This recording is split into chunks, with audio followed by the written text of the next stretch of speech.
bulimi yenna ayagala okulima tujagezaako providing buli kimu kye tusobola ogezaako buli omwajje. Obviously tuba tu marketing, but our point is we want to bring everyone into farming. Kuba tugamba agriculture is a backbone of Uganda.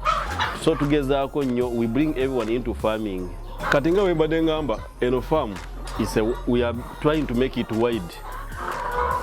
But nature, Kroilers in many opportunities that come with it.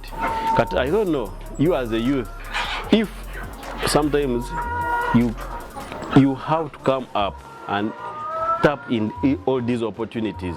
For example, why don't you come osubula maji? Why don't you come put a katimba somewhere, buy cokes?